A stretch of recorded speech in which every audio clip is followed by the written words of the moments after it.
What's up, guys? This is Coach Grant with First Down Training, and today we're going to be breaking down Matt Ryan's throwing mechanics. Today we're going to be talking about just the proper upper body mechanics, lower body mechanics, how to get your hips more involved in the throw, and what your front arm should do in the throw. And we're going to talk a little bit about throwing on the run. And also, if you're a quarterback and you want to get better reading coverages, guys, check out that link in the description where we break down 100-plus already filmed breakdowns of NFL defenses, plus 4 new breakdowns every single week where we break down coverages, IQ, the stuff you can't get on my YouTube channel. Check out that link in the description. Hope to get you guys started.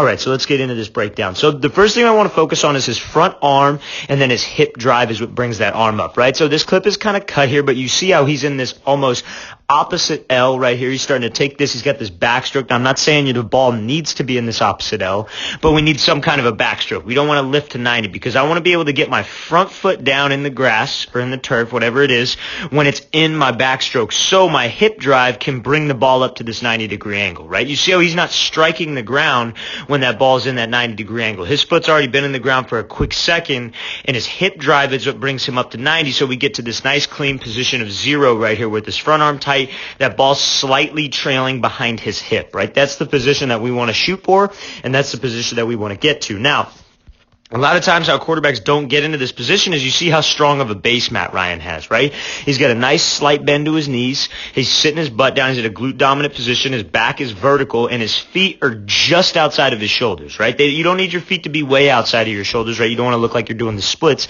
but you don't want your feet to be underneath your shoulders and narrow, right? Because if you're narrow, and you see how he's pushing off of this leg, right? He's trying to turn this ground force. See how he's almost like squeezing his knee, ground force into rotational force, right? So he's driving. He gets those toes down. He's able to get that front foot down in the ground fast, right? An efficient foot strike, striking the ground with his toes first, so he's able to maintain that bend to it, maintain that bend to his knees, so his hips can come through. A lot of people will be narrow and they'll have this real long stride, and their front foot won't get into the ground until they're about at this 90-degree angle, and that back hip won't be starting to rotate. That front hip won't be starting to rotate. Your hips will still be pointing out towards the sideline, and that's when you have that kind of dip behind your head with the ball, or maybe your arm is a little bit delayed and you don't have as much torque because your shoulders come through before your hips. You want to get your hips through before that shoulder, okay? So now the main thing, torque is when you're able to get your hips going. Call it dissociation, right? Too complicated of a term, right? You want your hips to go through and your shoulders to go back, right? That's the sequence that we want to get to. Your shoulders stay back. You keep that front shoulder quiet on the target as your hips are ripping through, as you're able to get that front foot down, and as you're pushing off that back leg. So that's exactly what he does. Now, how I maintain torque and consistency is this front arm. If you keep that front arm nice and tight to your body, you keep that hand somewhere on that collarbone or in front of your face, right? You're going to have a nice, clean release point here. Because what a lot of people do is they'll take that front elbow and they'll swing that elbow down to their hip. So what that does, because your body's split right down a midline, is that if you swing your elbow down, your arm is going to get pushed up in the air.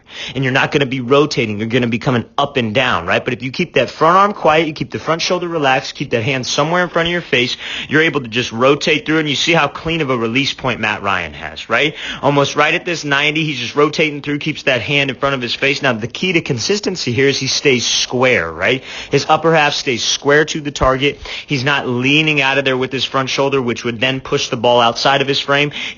Everything stays linear, stays right down the middle, and just rotates nice and easy through, able to maintain a strong front leg, driving that back hip's coming through before the ball. It's a great mechanically sound throw. Let's watch it again one more time. So great job here by Matt Ryan, using torque, using hips to get this ball out. So now we're going to talk about how you can change up an arm angle on a throw. So we're going to be looking at this screen here, so we'll watch it full speed. Now we're going to be talking about how you need to stay square to be able to change up an arm angle. So this is all quick game stuff, right? We're not even looking at his feet here. We're mainly going to be focusing on his shoulders and how he's able to stay square on a throw. Now this would be the same key on like an off-platform throw, right? So when he goes to throw here, you see how he keeps that front shoulder closed like we were talking about. He doesn't over-rotate with it. He doesn't swing that front shoulder all the way around and swing that ball behind his frame.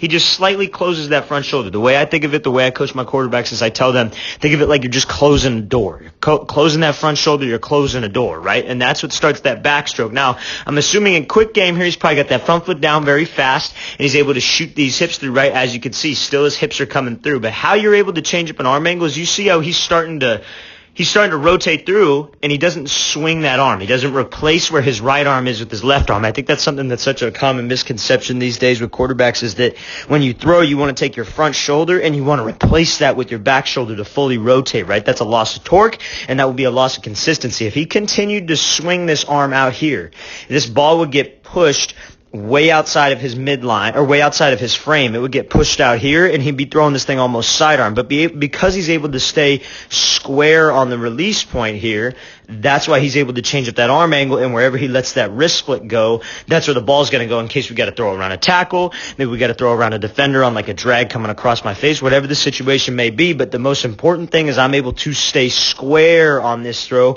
I keep that hand nice and tight to my body. I don't swing my elbow down. I don't swing my shoulder around, so I can change up my arm angle and be consistent. And wherever my wrist split goes, that's where my release point is, and that's where that ball's going to go, okay? But it all starts with staying square with your upper half, being able to connect your shoulders all the way down to your hips, and you're staying square to the throw. Let's watch it again one more time.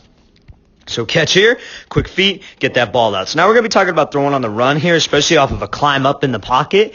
And then we're going to talk about your foot at the top of the drop. So let's watch this thing full speed. You see how when Ryan hits this back of his drop, he keeps that base so he's able to shuffle up, right? So when he's taking a drop here, I want you to see how his base still maintains being wide at the top of the drop, right? Back leg's a little bit too far outside of his frame, which is why he's got a lot of weight on that front leg, but he knows he's going to be climbing up, right? And when we climb up in the pocket, we want to be able to maintain a strong base, relaxed upper half, so I could be able to step up into the pocket and make a throw, right? It all starts with your legs. It starts from the ground up. You want to have a nice, strong base anytime we're moving in this pocket. You want to try to maintain your base, stay wide, and now in this case, he takes off and runs, but you see how he's not tense, right? He's not real tense with his shoulders. He's very relaxed with his ball carriage. He's relaxed with his elbows. That's why I think Ryan has one of the smoothest strokes in the game. Personally, that's just my personal opinion. I love the way he throws the ball, and I think you could really see why he's so smooth is because he's just cool back there. He's just calm, and his base stays strong. It's a pure pocket passer type, right?